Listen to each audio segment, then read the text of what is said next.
As you look up, you notice something about the statue. There are some odd indentations on the king's chest piece. Something with great kinetic energy seems to have impacted the cuirass, around where the heart is. Someone shot him in the heart. Interesting. Okay, I can't see it, but I take your word for it. Well, Martinez is riddled with bullet holes. This place saw a lot of action during the revolution. But the statue is recently renovated, so maybe a joke? Target practice or a political statement? If we connect every bullet hole in Martinez to the murder, we'll get an overwhelming amount of loose threads. But then again, we don't really know what we are dealing with here, so... I've made a note. Don't hold your breath. The king stands high above you, surveying the bay, mute and indifferent to your sightings. Even by the standards of the Philippian kings, old sumptuous Philip was known for his profligacy. Well, he blew through the whole national treasury, starting the decline of one of the penultimate century's greatest superpowers, the suzerain of Revachol. His own maladministration foreshadowed the fall of the monarchy. During the anti-centennial revolution, an end to his family line and the monarchy on the Insulindian Isola. Stories have it that he had his bedroom converted into a treasure chamber, where he stored unfathomable wealth, Krugerrands, bars of gold, ornate weaponry, armor, and various chalices. There were whispers he slept on a huge pile of gold-dipped feathers, like some obese dragon, instead of a bed like a normal person.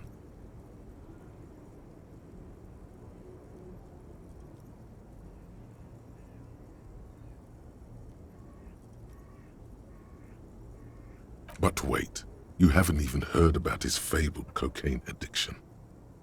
You see, old Philippe wasn't just good at squandering the national treasury on gold and ceremonial weaponry, he was also a prodigious snorter of nose candy.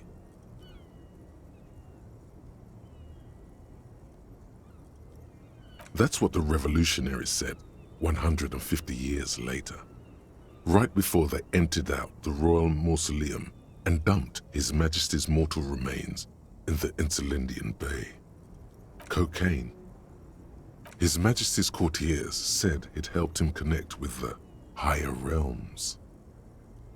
Beneath the cold waters of the Insulindian Bay, thrown there by the revolutionaries after they cleaned out the royal mausoleum. The original was blown apart by communards, then further damaged during the landing of the coalition's airships during the turn-of-the-century revolution, when Martinez was leveled. Most historians think the coalition's hasty landing may have ultimately saved the statue. If the communards had more time, they would have reduced it up to even finer pieces. Some years ago, a group of liberal, artistically inclined individuals, designers mostly, thought it would be ironic to restore the statue of the most wasteful ruler of Revachol in the poorest part of the city. The statue is supposed to capture the moment it was blown apart, like an instant frozen in time, a rare butterfly trapped in amber, floating on a sea of shit. People in Martinez tend to disagree, as do many prominent art critics and thought leaders with more nuanced social awareness than the young ironists. Philip III, the squanderer, however, with his bronze face up in the air, doesn't seem concerned about what the hoi polloi think of him in death. Not that he ever did in life either.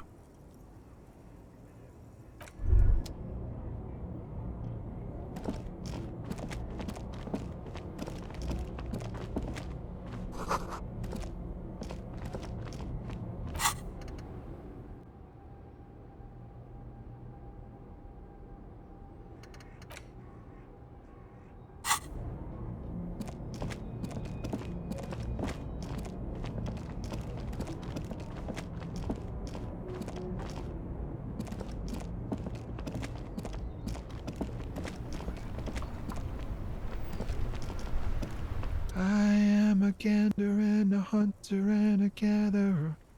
Feel like a traveler. A simple little cadence. He seems to be making it up as he goes. From another planet. Hey there. You sure are, my man. It's the jam, my man. The air from the east is thick with the smell of crude oils, heavy metals and other byproducts of the modern era. You can almost taste it. It's a traffic jam for the ages. Harbor gates up the street are shut tight, no explanation given. Workers on strike, scabs agitating, an all-around clusterfuck. Meanwhile, we're all stuck here in long-haul limbo for days upon days upon days. Upon days. Yeah, exactly. It's official. He too agrees. This is the antechamber of the afterlife. Feels like forever. Like I was born on this here roundabout and this was all I ever knew. Just me and the metal and the tires, the oil and the fumes of mazout. Mazout is an antiquated term for heavy fuel oils. This man has a barely suppressed performative streak, or he just likes unusual words, or both. Yeah, imagine.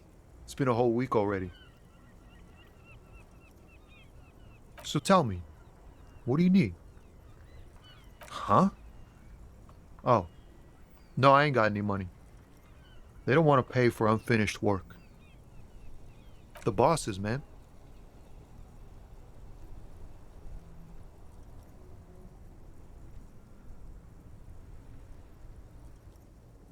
Yeah, it sure ain't good for me. Or you. I'd spare a coin or two for a city cop down in his luck. If I had, say, 4 myself.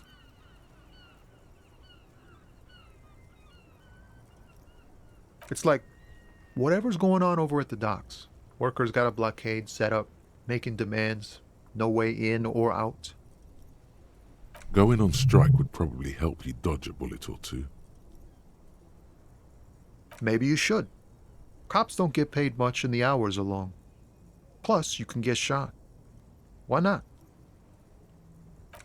The RCM is a self-managing organization that operates on donations. We promote our own leaders. It would be like striking against your own mother. Okay, but do continue. You were asking about the strike? Some pretty wild stuff, I hear. Like a giant new power crane in half the company? I forget what exactly. Good on them, I guess. I've heard talk there's a company rep in town, too. Like a strike negotiator type. They'd know what's up. Precise demands and so on. Ah, yes, from the Wild Pines. We'll meet her soon enough, I'm sure. They want to keep that money flowing in, my man. Ka-ching. He doesn't blame them, but he's not on their side. That's for sure. Anything else? Yeah, this ain't really my area of expertise. I just do my job and get paid. I have things to do and places to be. All of us do. Us lorry drivers. Camionneurs. You still hang around here waiting for this mess to end. Most have scurried off somewhere to get drunk or high. Or laid. Not that I blame them, really. Not my thing. Chasing transient pleasures is a drag these days. I prefer the examined life now. Thinking, reflecting, observing. He tries his best to look nonchalant, but there's a rigidity in him, as if trying to conceal something warm and deep beneath a cool exterior. He ain't one of us drivers. I know that. All accounted for. Otherwise, I haven't really asked about that. Been wasting time right here. It's easy to see he's telling the truth. He's kept his nose out of the dark stuff. Analyzing the fundamental structural and psychological conditions of being stranded in the midst of a sea of motor lorries. And there's a sense of surprise there ain't more bodies hanging from more trees.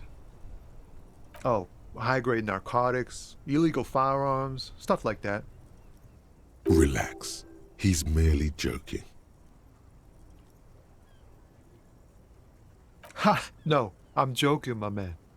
Found runs a nice, clean business. This haul of cargo is mostly sporting goods. You know, tracksuits and that kind of thing.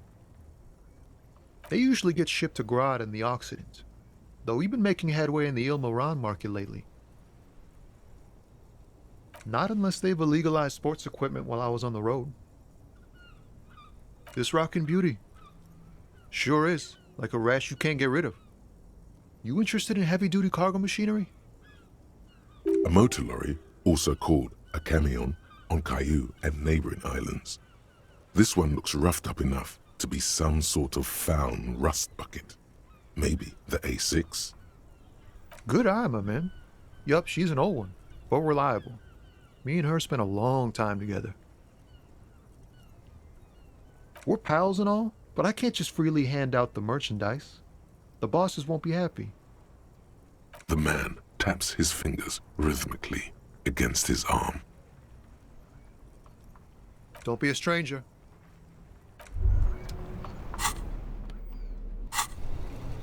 Hey, psst. Yes, you. Word on the street is you're ready to start building communism again. Yes, you're ready to start building communism again. You've built it before. They've built it before. Hasn't really worked out yet. But neither has love. Should we just stop building love, too? So, what about all that communism you've promised to build? Word on the street is you've woken up from 1,000 years of slumber, promising to erect a version of communism many times greater than any attempted before. Is that true?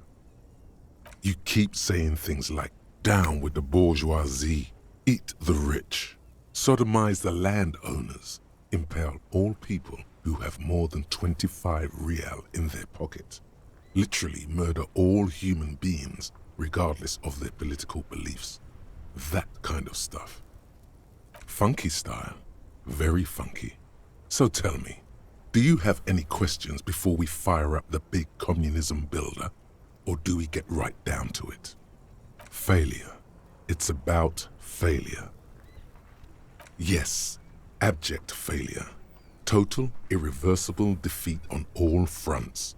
Absolutely vanquished, beaten, curb-stomped and pissed on. Until you came along. You will reverse the fortune of the workers of the world. You alone, against every living thing, against every human alive. 800 trillion real in the hands of an impossibly well-organized ruling class. Towering city blocks of bankmen who have the ears of prime ministers. Million-headed armies of nations and the love of your own mother. You against the atom, the charm and the spin, where the whole world failed. Matter failed to bend to human will. Human will failed to get out of bed and tie its laces. You alone, single-handedly, will rebuild the dreams of the working class. You are the last communist. Now get to work, comrade. Oh yeah, get the firing squads and the animal wagons ready. Too late to back out now. You can't make an omelette without breaking a few million eggs.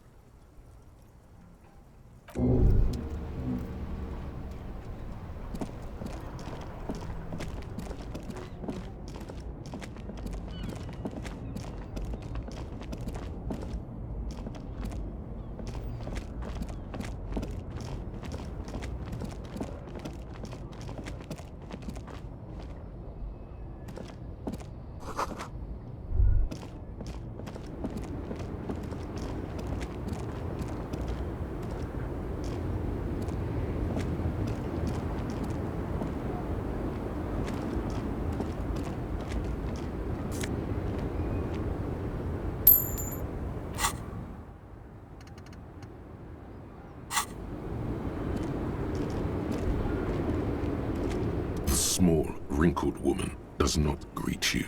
She nods along to something on her radio. A photograph is clutched in her hands, and there is a warm smile on her face.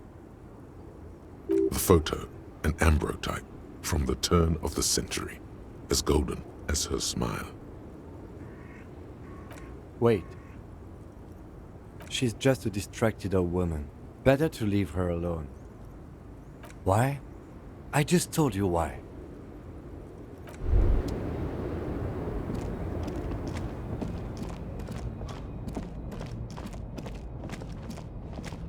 A Stars Ryko, one of the finest Zhimsk-made motor carriages ever. An oldie but a goldie. Not many people outside of Grad, and Revachol West too, it appears. A Stash Ryko KK2. That's a classic model. Never thought I'd see another one repainted after what happened last time. No, only that the motor carriage is typically baby blue. The colors of Sigismund the Great, an ancient Zhimsk ruler. His banners were famously zephyr and white. The colors of the Stars Ryko. That's, well, yes, exactly it, more or less. Except it was a crowd of them. Tore him out of the vehicle and ran him over with his own tires. They said it was an honor killing, Hussar style. The Zhimsk community protested the trial, flying the colors. 5,000 came to protest. Correction, 4,395. The fourth largest public protest of a criminal trial in Revachol. Is that so, officer? I'll take you at your word. People we are paid to protect. Let's leave it at that. 4 years for murder in Reunion. The perps were remorseful. Their sorry knocked 8 years off the sentence. That's the system. The prisons in the greater Revachol industrial harbor are already full. Prisoners are expensive to maintain. The longer the sentence, the larger the cost. I try to avoid drawing far-gone conclusions like this before actually examining the body, but my initial guess is the two are unrelated. Yes, detective? Okay, I'm not going to honor kill anyone over this, but I've seen it blue and white. It's much better that way.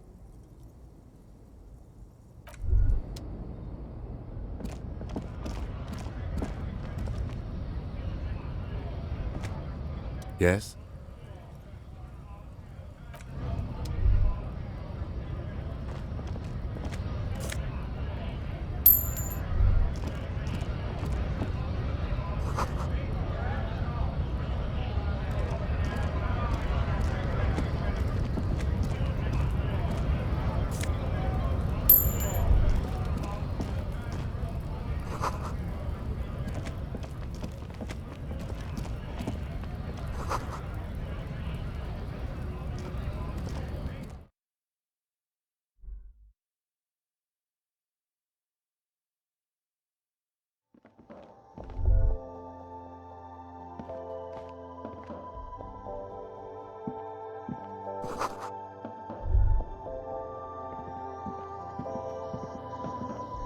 The tear machine stands in the corner. A sign says, 1 bottle equals 10 cents. Your bottles clunk into the machine, and the money appears with a satisfying jingle. You're a richer man now. You're 100% sure you got special hobo cop money for that tear. At least 100% extra tear money. If the numbers on the machine told you otherwise, it's a lie.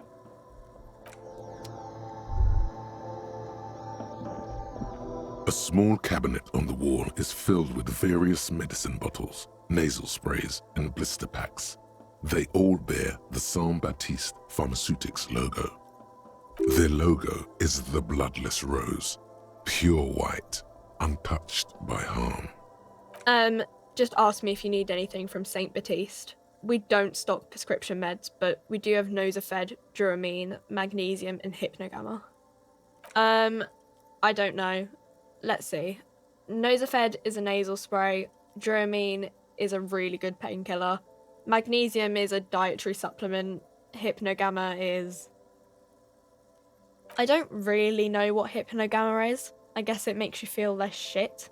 It's recommended to use after lots of partying, studying, or exercising. No, sorry. I'm not like a doctor or anything. Saint Baptiste, you know, the pharmaceuticals company. Saint Baptiste Pharmaceuticals, the one that sells meds out of Saint Baptiste. That one. There. She is right. Saint Baptiste, the company, derives its name from Saint Baptiste, the city. Itself so named because that's what it is. A rare case where that really is the full etymological history.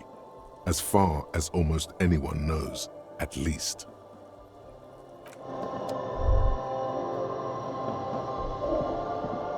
A colorful display of cigarettes and alcohol bottles line the shop wall.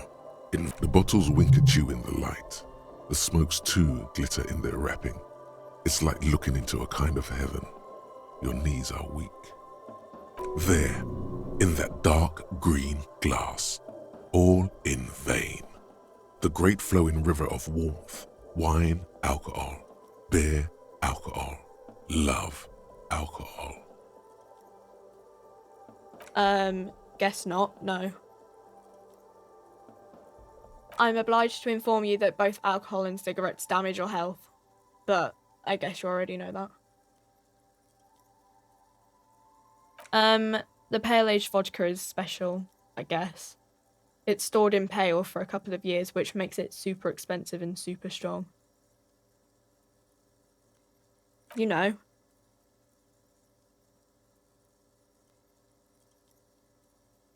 I mean, I already said it'd hurt you.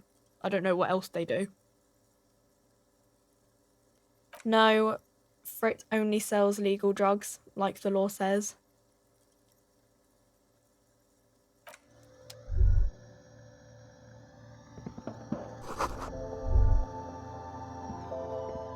Welcome to Frit. Feel free to look around or something. Everything is out on the shelves. What's that magazine she's reading? I don't know. Frit? A 7 to 11 grocery store? I think they think that the extra tea makes it funkier. It doesn't. The story goes that normal Fritta, with 2 T's, a men's workwear shop in Vredefort, was already taken. So when Fritta Retail Inc. grew into a multinational corporation, they had to add an extra letter to avoid trademark infringement. You mean this?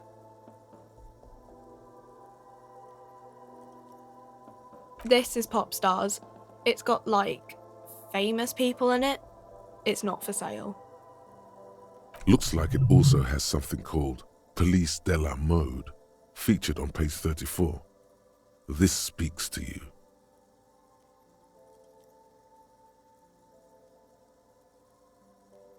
She pops her raspberry-flavored bubblegum and nods. Her shoulders tense. She shuffles back only slightly. Bewilderment and repulsion root her in place. The lieutenant frowns at you before turning to the clerk with an apologetic half-smile. Okay. I'm not really supposed to be chatting to anyone, but... I don't really know anything. I mean, I know it's there, but I haven't seen it, so... Not really. No. I didn't know him at all. I don't know, really long. I don't know. No need to worry. It's just standard procedure for us to ask around. If you hear anything, let us know, okay? Okay. Uh-huh. Reality? You mean, what reality? Economic reality, or...? She is like a student unexpectedly called upon by a teacher. Can she answer the classroom question? I don't really know anything. I mean, I'm 15. Yeah, that's why I'm working my arse off in Frit. So I guess, like, that's economic. I don't know. What about it? We're in Frit? As mankind, or as a nation, or... What will her essay prompt be? in a good place? I mean, science is doing great, and this radio computer thing seems to be kinda big. I don't know. I don't know. Look at the clock. It's right behind you on the wall. The clock shows the time at 10:09. The hands seem to be still. It's apparent the clock doesn't work. When ordinary people take over the government and demand democracy.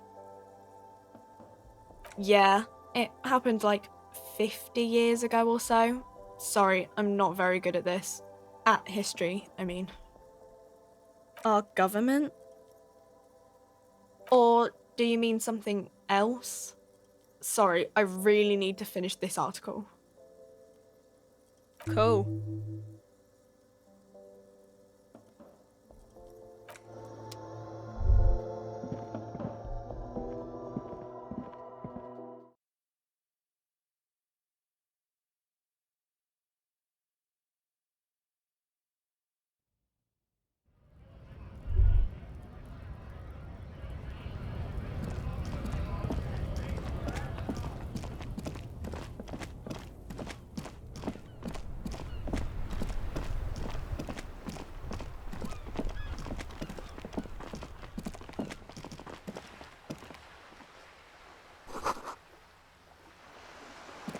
Hello, sir.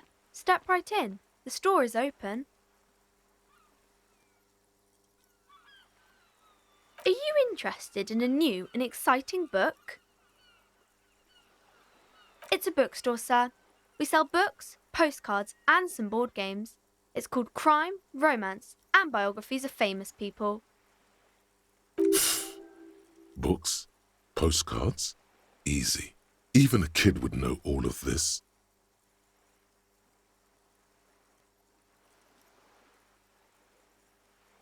Don't be a fool. As an expert, it's your duty to tell what you know to everyone. Sir, are you okay? You've been standing here silently for a while now. Okay, sir. I'll try to answer any questions you have. I hope they're about books. My name is Annette, sir. My mum, her name is Plaisance. She owns the store. She's inside minding the register or organising the stock. Feel free to step in and browse our wares.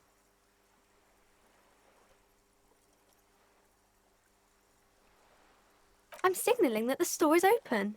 Otherwise, people might not know. They'd miss out on the crime, romance, and biographies of famous people.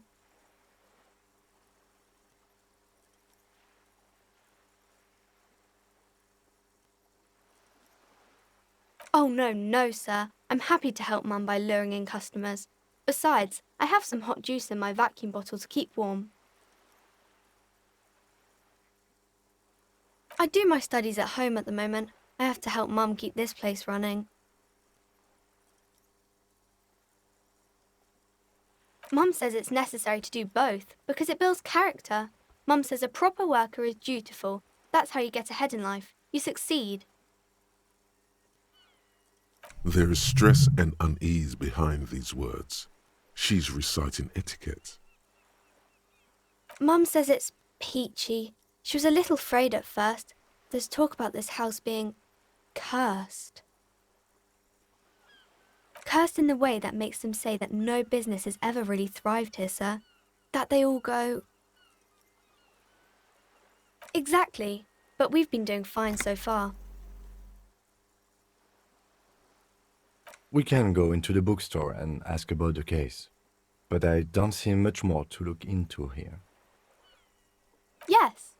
Please do also look at our wares inside. The postcards and board games are there, sir. Nothing really, sir. Mum doesn't allow me to sneak around in the back rooms or the cellar. I don't really know what's there.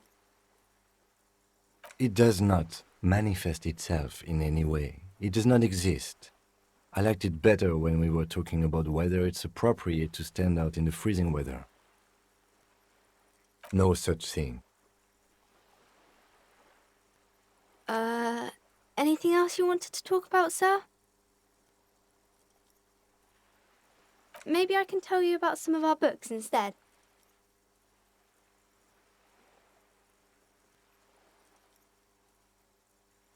Crime fiction is about murders or burglaries or things like that, and the work of a policeman or a private detective who's trying to solve a crime and catch the criminals.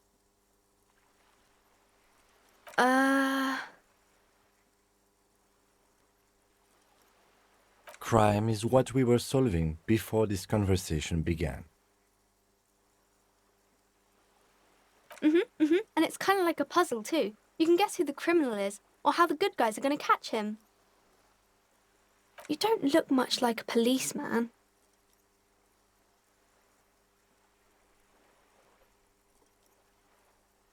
Didn't mean to offend, sir. Sorry, sir.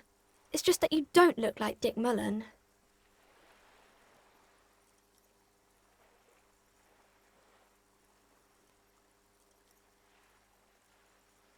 What's that mean? And everything's better now, sir? Why is that?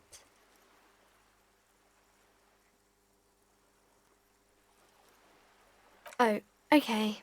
I shouldn't have said that thing about Dick Mullen.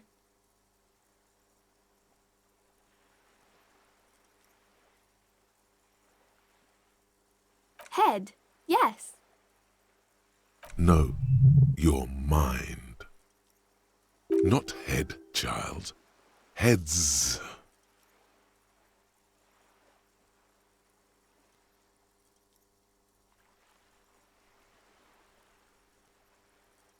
Isn't that very dangerous?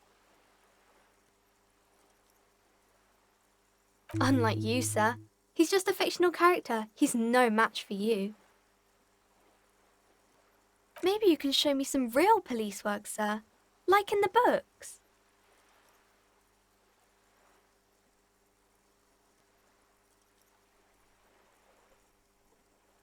It's the type of book where there's a rich lady and she has to choose between the good man and the bad man.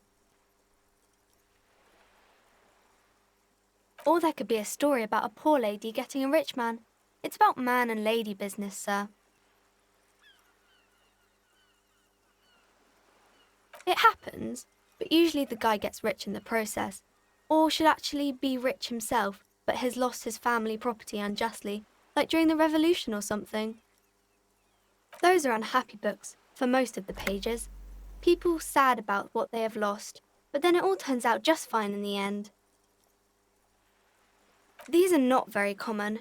You can't have a choice between bad and bad. Nobody wants to read a story like that. Well, maybe then it's fine.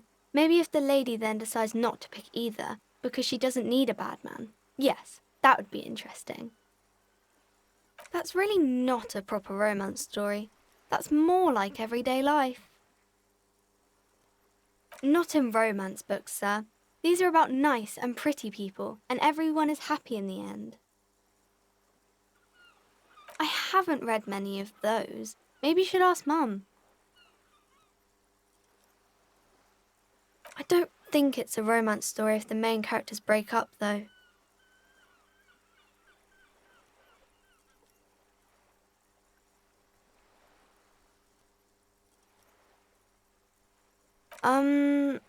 No, I don't know.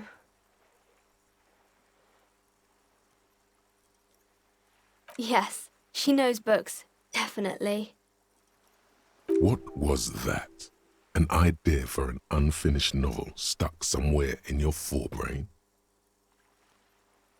Maybe some about other books?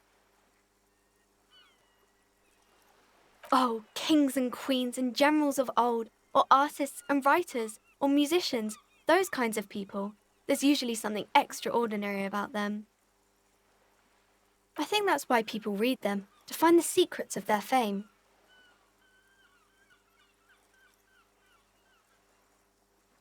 Seems like most people who read those books fail to get more famous from reading them. But it does make the famous people more famous.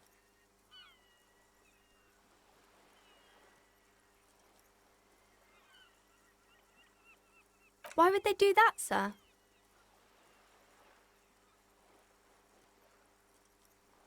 That's so cool.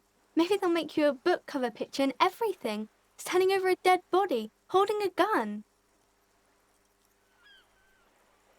No, sir, I can't. It would be too tiring to refrain from it. It's already tiring enough to remember to say it all the time. It's nice of you to say I could stop, though.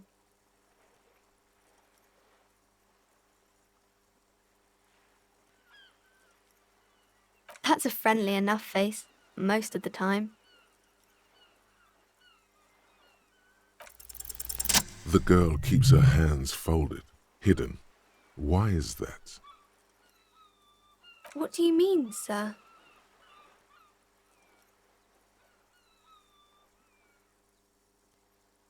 She looks around anxiously.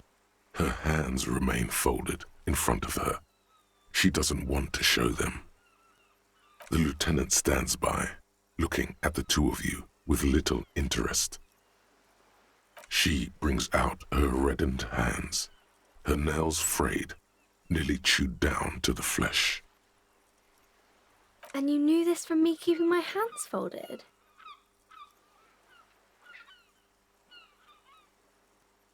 Well, that proves nothing. Anyone could do an easy deduction like that.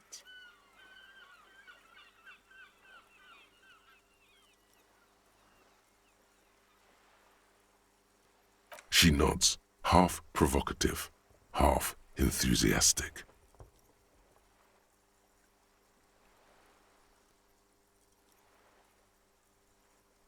Maybe so, sir. Okay, I know it's a bad habit, and I shouldn't.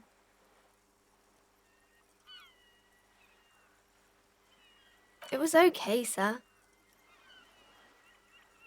There's more that can be achieved here. Ask her to do the same.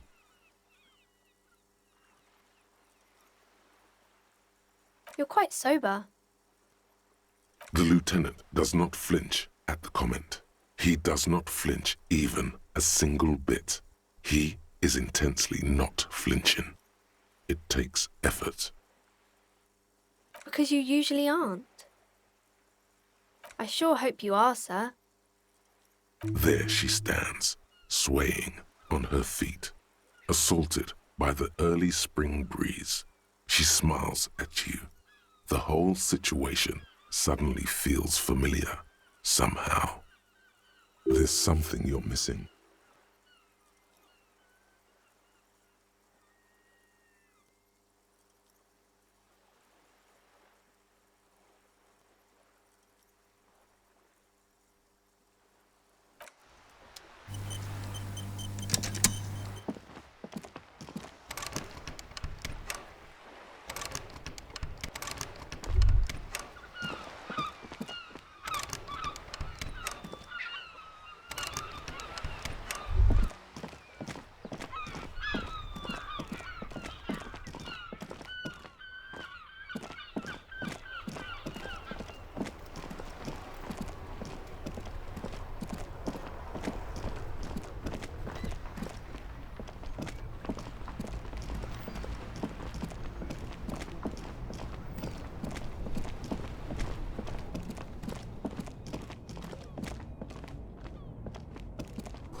There are clothes inside, cheap second-hand clothes, smelling of strangers' body odors.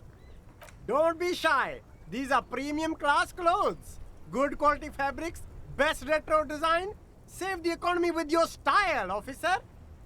How about some premium class service over here? Like paying with net worth. Go over and ask him if you can do that. Save the economy? That sounds off. Haven't you heard, officer? We've got to be economically conscious. Recycle your cash, keep it in circulation. Don't buy new things. Buy eco.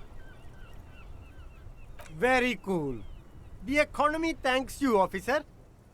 You find your hands deep in tattered and faded garments made from weird polyester blends that make your body itch and sweat in all the wrong places. The box smells like cat piss or like an old person with no money. Economical, but also trendy.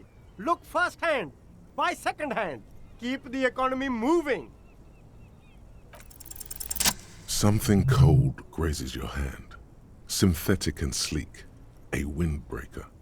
Surf, it says, but also wind, summer, 100% waterproof, and sport. All in different typefaces. Good choice, officer. Mega sporty. And it's only $4.50 for you, sir.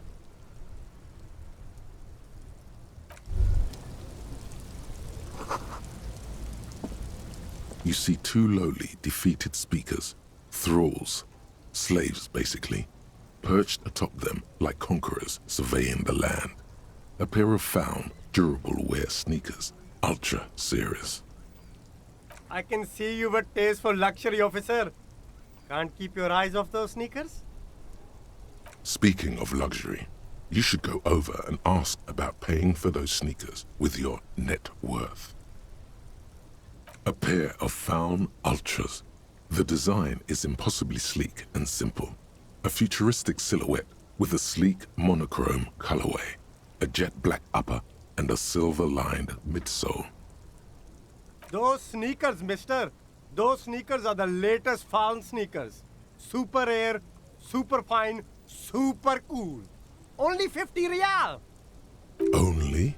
That's madness. Found ultra. Wear the future. You remember the slogan from some magazine? These once respectable speakers have been conquered, reduced to a mere prop by the indomitable found ultras. Atop them, a small heat emboss on the veneer reads, "Solidarity aid from the People's Republic of Samara." The speakers themselves don't seem to display any magical qualities. No, don't look at the speakers, officer. Look at the sneakers. The sneakers are the stars here. Then look at them again. These are the premium lifestyle sneakers, officer. The best on the market. No way, officer. These aren't for sale. They're bad speakers. Low-fi socialist junk. Well, if you want them... But see, they are the pedestal for my sneakers. If I let go of the speakers, where will the sneakers go? I can't leave premium lifestyle sneakers on the ground. If, on the other hand, you wanted to buy the sneakers too, I could maybe throw in the speakers for little extra. 50 cents? Damn, so you have to buy the sneakers first.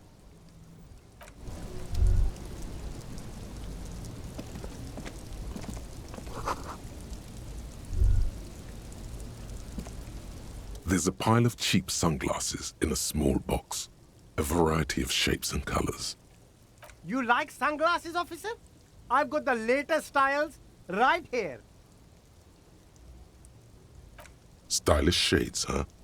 They'd be even more stylish if you paid for them with net worth. Go over and ask him. Abort. These are hideous. What's more, they don't even fit your face. You can feel them pinching your nose and chafing against your brow. Damn, officer!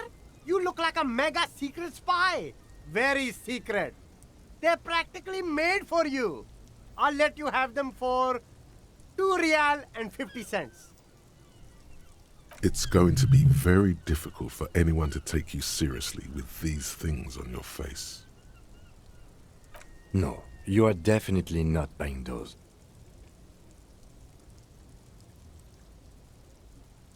Are you sure? But they look so good on you. You should think this through, officer. These are all boring. Boring third-rate ho-hum sunglasses made of cheap Syrahese plastic, the kind of plastic that melts in the sun. Those UV stickers are almost certainly just there for the show. If anything, these lenses probably direct more UV light into your pupils. A UV magnifier. These are all first-rate sunglasses. Premium design, superb material, very cool. UV resistant. These will definitely keep your eyes safe and cool while doing your dangerous police work.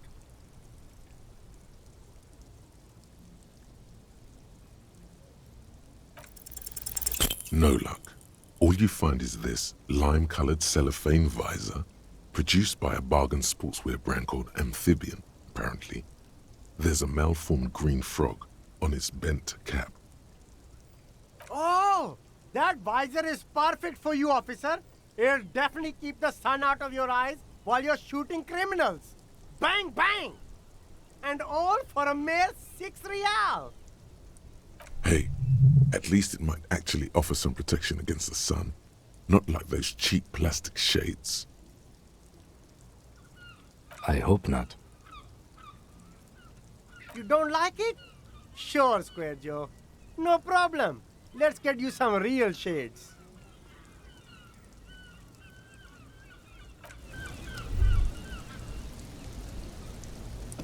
You see a Samaran street vendor surrounded by a motley assemblage of goods. When he realizes you're looking at him, his face breaks into a wide, welcoming grin. The name Sileng is embroidered over his breast pocket. Happy shopping, officer. Everything's cool here. Everything's cool. The goods are cool, the customers are cool, the place is cool. And one more thing, officer. You're very cool. Bang, bang, bang, bang! You feel a twitch in your index fingers.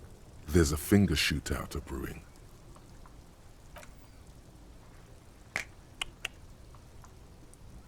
Don't shoot, officer! Have we got an arrest here or just a shakedown?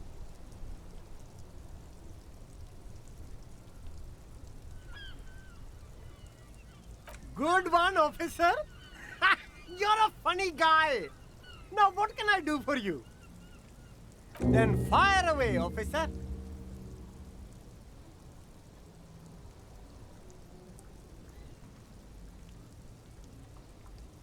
Only the coolest goods in Revachol. I've got sneakers, speakers, extremely comfy pants too. Try them on right here. No shame, only freedom. I'm an entrepreneur, officer. I've got sources, buyers, suppliers, distributors, manufacturers, wholesalers, all extremely cool and above board. Good joke, officer. Here we don't have permits, just economic freedom. Take a look around. You glance around the decrepit buildings, the miserable weather, the sidewalks strewn with sunflower seeds and a dust-choked air. It's beautiful. Beautiful freedom. It is, yes. Anyone can set up their shop whenever they feel like it. That's right. No permits, no bureaucracy. That's why this city and its law officials are so cool. If you wanted to be cynical about it, you could say we are here to protect the interests of property holders. I am not, however. My man, officer, you make all this possible. Without you, this climate would be extremely bad for business. You're part of the gossamer state. Gossamer is a fine, filmy substance consisting of cobwebs spun by small spiders, seen especially in autumn. It's safe to say he's referring to the near absence of regulations.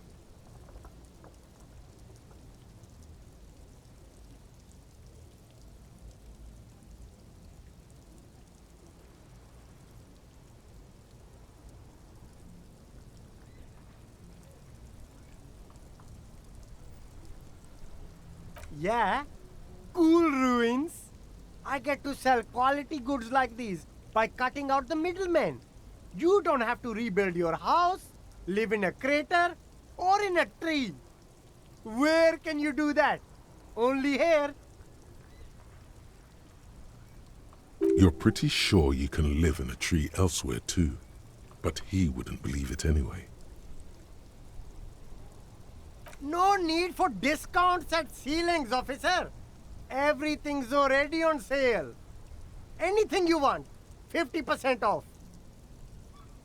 But did he first mark them up 100%, just so that he could put them on sale? My man, you know how the game is played. You and me, we should work together. What do you think? Shake things up? Anything for you. You mean these delicious pre-packaged shelf-stable meal kits? Really easy to cook, no hassle, really cheap too. Buy some, try them out. No hassle. There's a little of a hassle here, it appears. A moral hassle.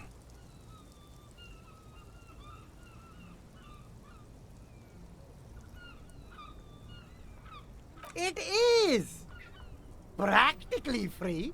Yours for 5 cents a piece. Rock that tuna. Why not some macaroni too? No problem here, officer. I get all this from one of my suppliers, an extremely reputable guy. Wait. Humanex. Humanitarian aid. What? A convincing performance. Bravo. Look, officer, I'm just a retailer. You'd have to talk to my supplier if you got questions about the supply chain. That's how the game works. Interesting. Me? It's a boring story, officer. Who cares about the past? I'm all business now. All Revachol.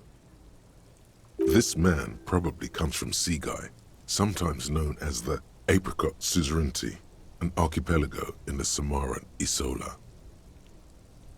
Apricot Suzerainty calls to mind an era when the Seaguy archipelago was colonized by Revachol. It's a bit of a slur, in other words. Very cool. I admire your awareness of our intertwined histories. It's super nice of you to apologize for colonialism. But the Apricot Suzerainty is a shithole. That's why I left. That's so cool, officer. Speaking of, why not support an independent local entrepreneur by buying some pens and glasses?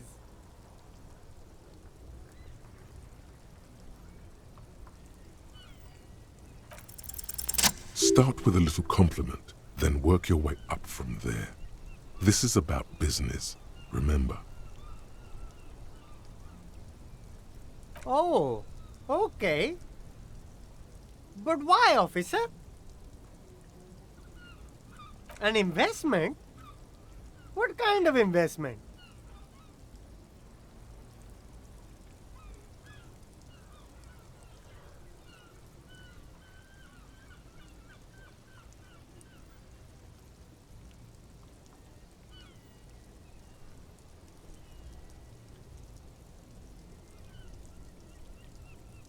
Ha!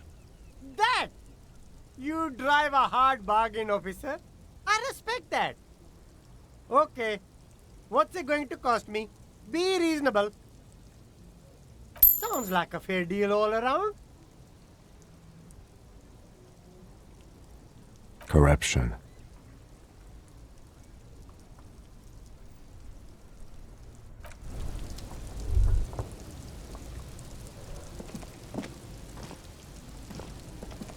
Yes?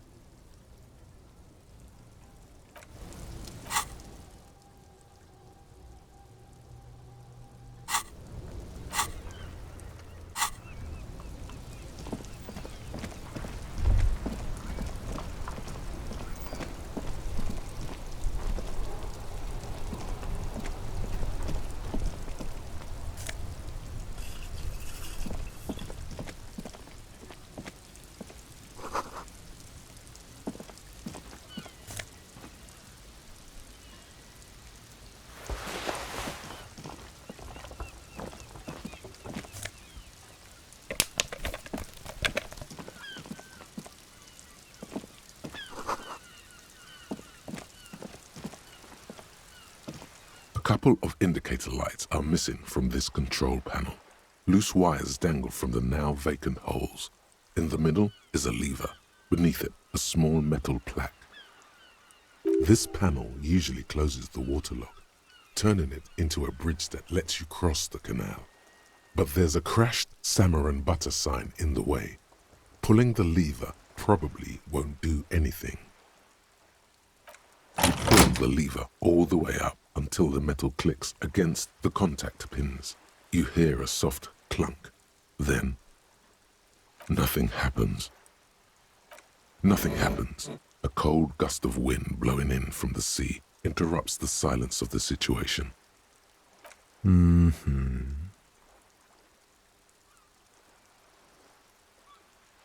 spring brings the lever back to its original position. You still need to close the waterlock to get across the canal, some other way. Wasn't there a sign over there saying functionality will be restored on Wednesday morning?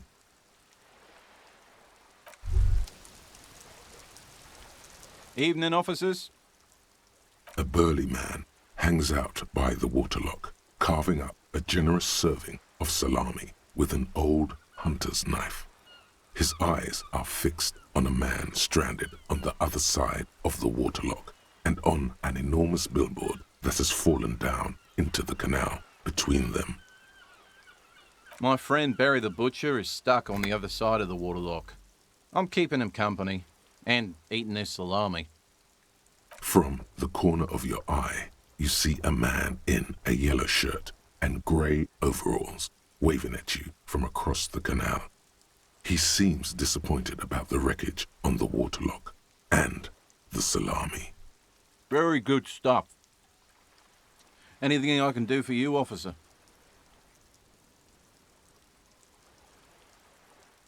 My friend Barry the Butcher. Very good stuff. I wasn't here to witness it, but those look like tire tracks on that sign. Weird, huh? Then again, plenty of daredevil drivers in Rivershoal. Too bad it also takes a year and a day to repair anything around here, especially a waterlock. The rest of the coast is closed off till then. It's supposed to operate the waterlock, but as noted, it's all junk right now. Disabled because of the blockage. Safety measure. Turns out the panel needs a special key to be reactivated. Wouldn't want anyone moving the waterlock with debris still in the channel. It'll be restarted on Wednesday morning. You want to do the honors when the time comes? Great! Just drop in on Wednesday if you want to see the waterlock at work. They say the canal crew will be here at 7:15. Well, there's the fishing village, an abandoned fish market, a bizarro church. Not much use to the congregation, though. There always seems to be something wrong with it. Yeah, not really much else. Just bombed out ruins. Sure thing. It is salty, it is savory, it is chewy. The hangover only makes the salami more tasty. Want some too, officer? Why not?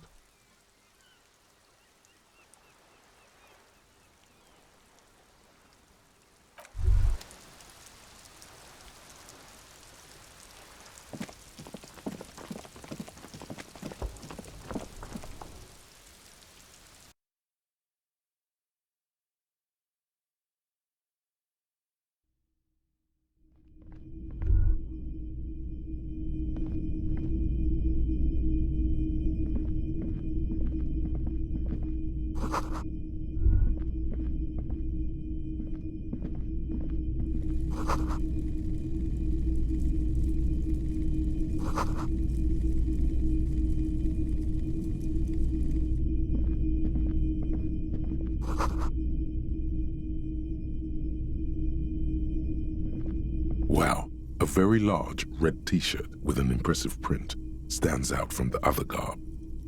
Oh yeah, the print depicts a muscled man striding toward you, a giant sword in each hand, encircled by burning embers. Behind him is a cluster of cabins engulfed in flames. Beneath him are the words, Hyamdal burning. The antlers on the hood of the man's cloak And his piercing blue eyes are familiar. Smells like worn cotton and a little old sweat there. Worn cotton with a side of flea market or trash bin. Sniffing is okay, but please don't try anything on. Can't have you leaving your photon emissions in the fabric of things you're not going to buy. It's the man from Hendal. Walking away from his burning village, yes. Huh? The man from Yelmdale is the hero of a series of popular books based on a fictional version of Kotla, mostly what is nowadays Arda NFD. In fact, most people don't think that man from Yelmdale ever really existed, but they are wrong. Hendal isn't a real place. Neither is the man a real man, of course, but both the man and Hjelmdal are an ontological necessity. But hey, it's not worth getting into an argument about. Wow, what? I mean, even if the man from Hjelmdal didn't exist before the adventure novels, the stories have made it so that he has. It's simple, really. Okay. You sound skeptical. It's not that complicated. All that's required is a more robust understanding of cause and effect. Besides, I've been to Kotla, though not quite as far north as the Hjelmdal, and watched northern lights travel across the sky. Very unique, energetic tides there. It's for the best, because Eamdal is not a real place, and thus he could not have gone there. His theory isn't exactly incoherent, but its logic does suggest some unusual neural activity. Interesting. 2 real. That's dirt cheap. But why?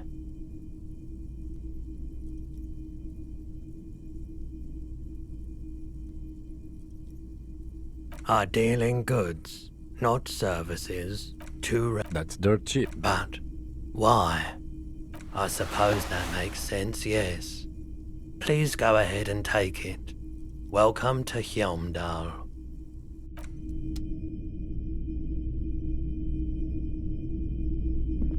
We should think about calling it a day, maybe. The nights are still miserably cold this time of year. You should take care of that, then. Let's talk to him anyway. An officer of the RCM shouldn't be sleeping in the streets. We'll figure something out.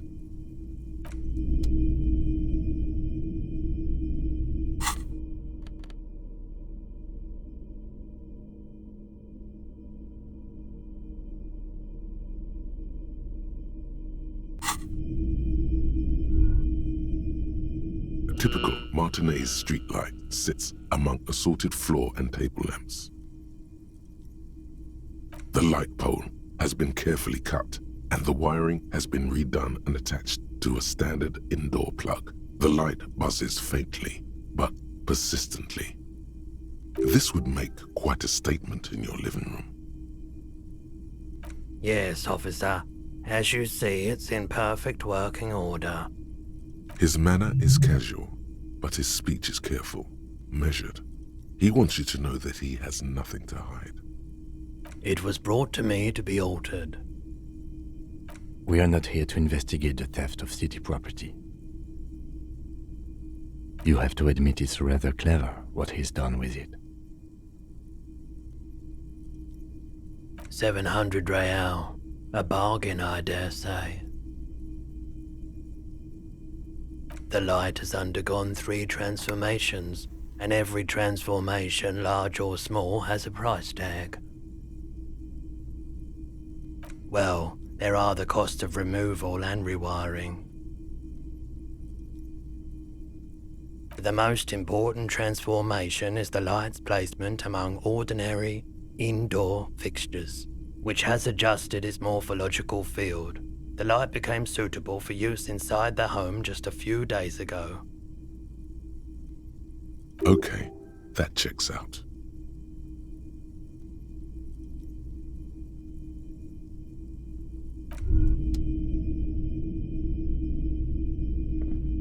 The boomboxes on the shelf look well-loved and well-traveled. Chipped, dented, they stare at you with the unblinking eyes of their tape reels.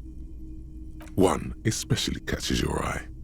Deep gold and amber plastic with a big old handle on top. A classic boombox that says Stereo 8 approved. Just make sure it works before you buy it.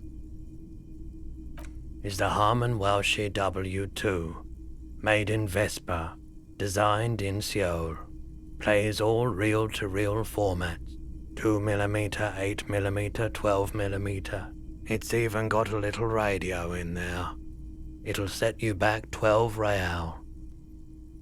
If police work means playing tapes, sure, you can use it for that, or any other time you'd need to play a tape. Absolutely. I've tested each one myself with recordings of speech, found sounds and music from a variety of genres, even though I don't really like music.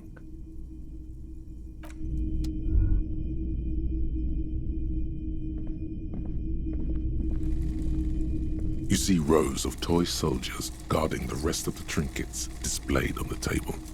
Some on horseback, others in rags, others yet in bright blue uniforms. All are stern and unyielding in their duty. Big men on big horses, clad in lamella armor and carrying flintlocks, the kind that would mow down a line of enemy soldiers in the blink of an eye. I used to be very serious about my Franco-Nigerian nights. They're not all blue. These figurines also wear gold coats and caps, complemented by orange trousers. They are variously posed, wielding swords and rifles with bayonets.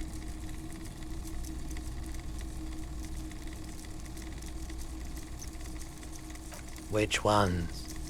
Ah, those. Yes, they are. I find the paint job a bit gaudy, but children like the bright colours indiscriminately. This set of soldiers isn't meant to look impressive. A few have rifles, but most of them carry pistols. Some even shovels and tall sticks. You're probably talking about the revolutionaries, yes? Yes, they are soldiers, revolutionary soldiers. I think their poverty has been exaggerated for effect. When you place them next to the royalists, it doesn't seem like they could possibly win. Maybe. Why? What's this? A headless man riding a horse? A headless man wearing futuristic tracksuit trousers that say found. Oh, that's the headless phone rider. There's been a lot of interest in that particular figurine. I had to hide it so it wouldn't fall into the wrong hands. He doesn't elaborate on these wrong hands. It's unlikely that he ever will. I've heard about it. I've heard the headless phone rider ride the headless bull. Yes, there are several competing versions of the story, but I believe this figurine is a more canonical representation. The Headless Phone Rider. It's an urban legend about a man who rides the streets of Revachol sporting a fawn tracksuit. As you see, he's missing his head. 50 cents. Bargain priced. I'll throw in the tiny cap too. I think he's looking for it, or something. That part of the story has many interpretations. Did I mention that this figurine is supposed to be lucky? Always carry it with you.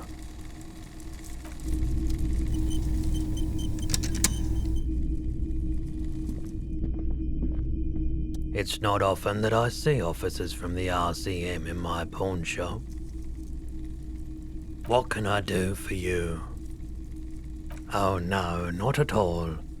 I guess I haven't had many customers lately, RCM or otherwise.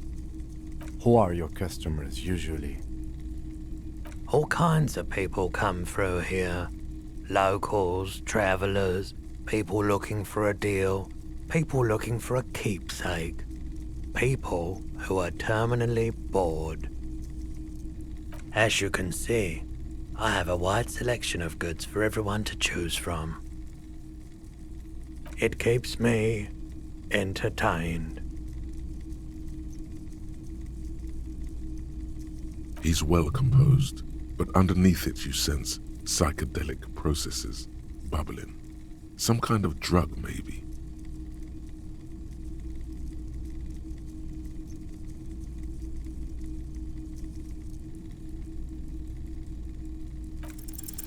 Feeling warm and enthralled by the movement of light, while the mind continues to race forward.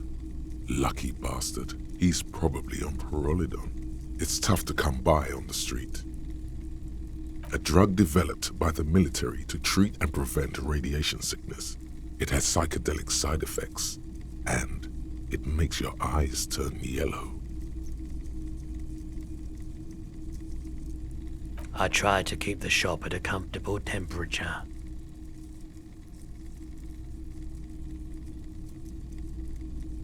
Pyrrolidon is just something since the People's Power disaster. I was with the Emergency Relief Brigade. Had to take it for radiation sickness. He's taken it for mental and emotional, not physical pain these days. A bad idea. Some poor leftist built a particle decay generator in hopes of bringing affordable electricity to underserved communities. It malfunctioned. Radioactive waste everywhere. Probably some of it in you too. The People's Pile was a Type U particle decay generator that failed immediately after entering service, releasing radioactive waste into River Esperance. A primitive nuclear reactor, also called a pile. Construction began during the Commune of Revachol. The people continued work on it after the Commune fell. They wanted a cheap source of energy for Revachol West. Needless to say, things didn't work out. An emergency valve defect resulted in steam pressure blowing the turbine, taking the fuel containment vessel up in the explosion. Both the faulty design and lack of finances contributed to the catastrophe. We were an all-volunteer force, self-organized, tried to help the fire brigades contain the spill. On the patch, gamma radiation lines crossed with a red drop of blood. I lived by the river since I was a small boy. The Esperance didn't have the art to let it all go to shit without trying to do something to help out. There wasn't much the volunteer force could do, however. We wasted years in the river mud, years getting sick.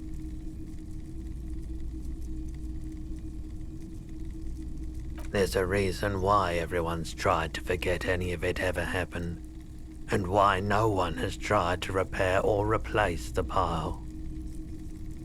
So much disappointment and early deaths, cancer mostly. And we knew all that was coming even as we were cleaning up as best we could. No one's, everyone's. A bunch of poor people built themselves a primitive nuclear reactor, hoping for the best.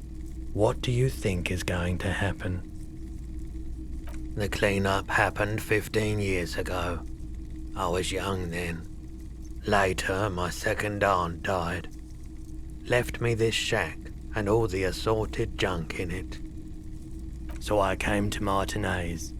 People told me don't go there. It's a shithole. I said, people, we just had a nuclear pile meltdown. I'm gonna get as far away from Forburg as I can. Still in the same city, but... I like the theory more than the story. Outward movement, not vortices. Yeah, you gotta get in on those vortices, my man. Have you tried it before? The lieutenant steps away, pretending to admire some of the knickknacks on display. Looks like he doesn't want to get involved. He won't be your nog, but he won't be thrilled about this either. Every day, you look the part. Here you go, man.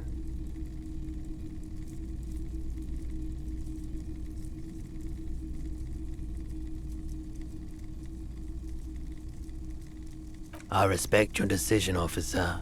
What else can I help you with? I doubt it, but I can try and answer any questions you may have. I do my best to keep my distance from all manner of butchery. Bad for business, bad for everyone. He doesn't know anything. The pawnbroker's gaze is already fixed on the dancing colors.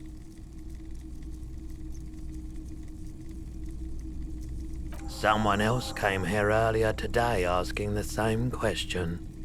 I promptly sold her the gun you pawned a couple days back. This is a pawn shop, and it did feel as if you've met before. Oh God. The lieutenant shifts from one foot to another, alert. You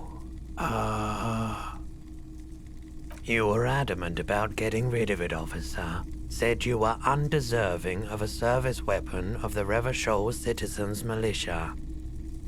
And I don't like keeping guns around the shop for long. Off the charts photon emissions, the unhealthy kind. She didn't seem like a policeman, although she kept referring to herself as a pig, which was odd. I found her interest in the gun a bit obsessive, but I was just happy to get rid of it, and of her. Truth be told, she was terrifying. Right, so let me get this right. You sold your sidearm, issued by the Citizens Militia, and now a civilian is running around the streets of Martinez with it?